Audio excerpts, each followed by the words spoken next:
एक नहीं दो नहीं करो 20 समझौते पर स्वतंत्र भारत का मस्तक नहीं झुकेगा। देश के पूर्व प्रधानमंत्री अटल बिहारी वाजपेयी लोगों के बीच बेहद लोकप्रिय हैं। मिनिस्टर बनने की मेरी महत्वाकांक्षा नहीं थी। मुझे अंदाज भी नहीं था कि मैं कभी प्राइम मिनिस्टर बन जाऊंगा। राजनीति में रहते हुए जनता के बीच अपने लिए दीवानगी पैदा करना कोई आसान काम नहीं है। राजनीति में तरह तरह के आरोप लगते हैं, दाव पेच का खेल चलता है और इसका सीधा असर सियासी छवि पर पड़ता है। लेकिन अटल बिहारी वाजपेयी ने कभी परवाह नहीं की और भारतीय लोकतंत्र के ललाट पर अपने विजय की ये कहानी खुद लिखी। देश के पूर्व प्रधानमंत्री अटल बिहारी वाजपेयी आजाद हिंदुस्तान के राजनीतिक आसमान पर चमकता वो सितारा हैं जिन्होंने देश के हर दौर का रोशन किया। एक दौर था जब अटल बिहारी वाजपेयी बोला करते थे तो देश के पहले प्रधानमंत्री पंडित जवाहरलाल नेहरू भी मुग्ध होकर सुना करते थे। एक दौर आया जब वो हिंदुस्तान के विदेश मंत्री बने। एक वक्त आया जब अटल बिहारी वाजपेयी के ही नेतृत्व में बीजेपी का झंडा देश के सिंहासन पर लहराया। अटल बिहारी वाजपेयी भारतीय राजनीति के सिर्फ एक नेता नहीं है, वो भारतीय लोकतंत्र के सिर्फ एक पूर्व प्रधानमंत्री नहीं है। अटल बिहारी वाजपेयी भारत के वो रत्न हैं जिन्होंने भारतीय राजनीति के इतिहास पर अपनी एक अमिट कहानी लिखी है। देश के कपाल पर अटल बिहारी वाजपेयी ने जो इबारत लिखी है वो कोई साधारण व्यक्ति नहीं कर सकता। उत्तर प्रदेश में आगरा के एक छोटे से गांव बटेश्वर का वाजपेयी परिवार अब ग्वालियर में रहता था। वहीं 25 दिसंबर 1924 को कृष्ण बिहारी वाजपेयी के घर अटल का जन्म हुआ। पिता टीचर थे और कवि भी। साधारण परिवार में 7 भाई बहन थे और अटल उनमें सबसे छोटे थे। पिता ग्वालियर में नौकरी करते थे, लिहाजा अटल जी की शुरुआती पढ़ाई ग्वालियर के सरकारी स्कूल में हुई है। फिर वहीं के विक्टोरिया कॉलेज और उसके बाद वो कानपुर के डीएवी कॉलेज से पढ़े हैं। वो दौर अलग था, एक तरफ भारत की आज़ादी की लड़ाई और दूसरी तरफ खुद की पढ़ाई। अटल बिहारी वाजपेयी खुद को ना पढ़ाई से अलग कर पाए और ना ही आज़ादी की लड़ाई से। एमए कर लिया, वकालत पढ़ ली और भारत छोड़ो आंदोलन के दौरान 23 दिनों के लिए जेल भी गए। आंदोलन का दौर था ही, वो बाबा साहेब आप्टे के संपर्क में आए और 1939 में राष्ट्रीय स्वयंसेवक संघ के सदस्य बन गए। ये रिश्ता वक्त के साथ और गहरा होता गया। आज़ादी के बाद जब भारतीय जनसंघ की स्थापना हुई तो वाजपेयी उसके संस्थापक सदस्यों में से एक थे। अटल बिहारी वाजपेयी एक विरासत है, ऐसी विरासत जिनके इर्द गिर्द भारतीय सियासत का पूरा सिलसिला चलता है और ये सिलसिला शुरू हुआ 1957 से। ये वो साल था जब अटल बिहारी वाजपेयी ने भारत की संसद में पहली बार दस्तक दी। It is a government that has betrayed the mandate of the people.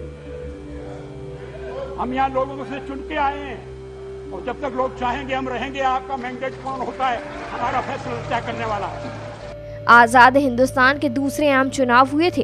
Atal Bihari Vajpayee भारतीय जनसंघ के टिकट पर 3 जगह से खड़े हुए थे। मथुरा में जमानत जब्त हो गई और लखनऊ से हार गए।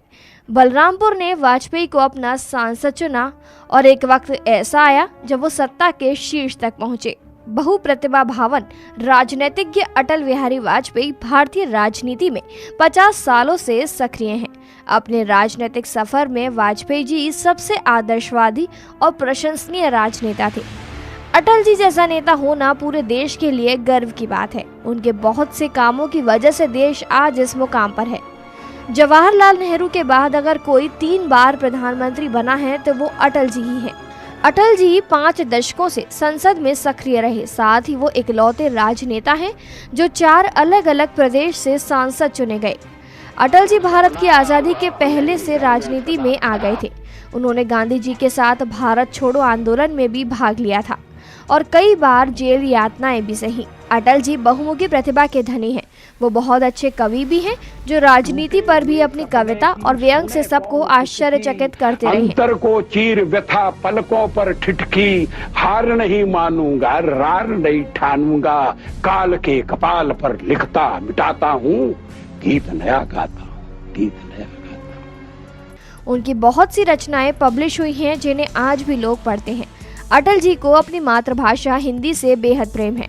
अटल जी पहले राजनेता बने जिन्होंने यूएन जनरल असेंबली में हिंदी में भाषण दिया। अटल जी पहली बार सिर्फ 13 दिन के लिए प्रधानमंत्री बने थे। इसके 1 साल के बाद वो फिर प्रधानमंत्री बने, लेकिन इस बार भी उनका ये सफर 1 साल का रहा। तीसरी बार अटल जी जब प्रधानमंत्री बने तब उनका कार्यकाल पूरा 5 साल का रहा और ये सबसे अधिक सफल माना गया। अटल जी को एक बहुत अच्छे पत्रकार, राजनेता और कवि के रूप में जाना जाता है। अटल जी ने कभी शादी नहीं की, लेकिन उन्होंने बीएन कौल की 2 बेटियां नमिता और नंदिता को गोद लिया था। अटल जी सच्चे देशभक्त रहे। पढ़ाई करते समय भी वो आज़ादी की लड़ाई में बड़े बड़े नेताओं के साथ खड़े रहे। उस समय वो बहुत से हिंदी न्यूज़पेपर के एडिटर भी रहे। अटल जी का राजनीतिक सफर स्वतंत्रता संग्रामी के रूप में शुरू हुआ। 1942 में भारत छोड़ो आंदोलन में बाकी नेताओं के साथ उन्होंने भाग लिया और जेल भी गए। इसी दौरान उनकी मुलाकात भारतीय जनसंघ के लीडर श्यामा प्रसाद मुखर्जी से हुई। अटल जी ने मुखर्जी के साथ राजनीति के दांव पे सीखे। मुखर्जी का स्वास्थ्य खराब रहने लगा और जल्दी ही उनकी मौत हो गई। इसके बाद अटल जी ने ही भारतीय जनसंघ की बागडोर संभाल ली और इसका विस्तार पूरे देश में किया। मोरारजी देसाई की सरकार में वो 1977 से 1969 तक विदेश मंत्री रहे और विदेशों में भारत की छवि बनाई। 1980 में जनता पार्टी से असंतुष्ट होकर उन्होंने जनता पार्टी छोड़ दी और भारतीय जनता पार्टी की स्थापना में मदद की। 6 अप्रैल 1980 में बनी भारतीय जनता पार्टी के अध्यक्ष पद का दायित्व भी वाजपेयी को ही सौंपा गया। अटल बिहारी वाजपेयी 2 बार राज्यसभा के लिए निर्वाचित भी हुए। अटल बिहारी वाजपेयी ने सन 1996 में प्रधानमंत्री के रूप में देश की बागडोर संभाली। पहली बार 16 से 31 मई 1996 तक वो प्रधानमंत्री की कुर्सी पर बैठे। 19 मार्च 1998 को वो फिर प्रधानमंत्री पद की शपथ ली और उनके नेतृत्व में 13 दलों की गठबंधन सरकार ने 5 वर्षों में देश के अंदर प्रगति के अनेक आयाम छुए। सन 1998 में पोखरण में परमाणु विस्फोटक करके उन्होंने देश को दुनिया के कुछ गिने चुने परमाणु संपन्न देशों में शुमार करवा दिया। पोखरण में भारत का द्वितीय परमाणु परीक्षण कराया और उन्होंने अमेरिका की CIA को भनक तक नहीं लगने दी। सन 2004 में कार्यकाल पूरा होने से पहले भयंकर गर्मी में हुए लोकसभा चुनाव में बीजेपी के नेतृत्व वाले NDA ने वाजपेयी के नेतृत्व में चुनाव लड़ा और भारत उदय यानी कि इंडिया शाइनिंग का नारा दिया। मेरी 51 कविताएं अटल जी का एक प्रसिद्ध काव्य संग्रह है। अटल बिहारी वाजपेयी की पहली कविता ताजमहल थी। उनके संघर्ष में जीवन, परिवर्तनशील परिस्थितियां, राष्ट्रव्यापी आंदोलन, जेल जीवन आदि अनेकों आयामों के प्रभाव एवं अनुभूति ने काव्य में सदैव अभिव्यक्ति पाई। लोकसभा में उनके वक्तव्यों को अमर बलिदान नाम से संग्रहित किया गया है। जवाहरलाल नेहरू, इंदिरा गांधी, मनमोहन सिंह के बाद अटल बिहारी वाजपेयी सबसे लंबे समय तक गैर कांग्रेसी प्रधानमंत्री रहे हैं। अटल जी ने गठबंधन सरकार को न केवल स्थायित्व दिया बल्कि सफलतापूर्वक संचालित भी किया। उन्होंने 100 साल से भी ज्यादा पुराने कावेरी जल विवाद को सुलझाया। भाजपा में रहते हुए अयोध्या कांड उनके जीवन के लिए हमेशा कलंक बना रहा। 1999 का कारगिल युद्ध और 2001 में संसद पर हमला उनके कार्यकाल में ही हुआ। शहीद सैनिकों को उनके घरों तक पहुंचाने के लिए ताबूतों में हुए भ्रष्टाचार उनके जीवन पर दूसरा बड़ा दाग है। उन्होंने कभी भी परिस्थितियों और जिम्मेदारियों से मुंह नहीं मोड़ा। 2001 में गुजरात दंगों के समय उन्होंने मोदी के संबंध में कहा कि उन्होंने राजधर्म का पालन नहीं किया। भाजपा में रहते हुए उन्हें राम और उनके निकट सहयोगी रहे लाल कृष्ण आडवाणी को लक्ष्मण की उपाधि दी जाती थी।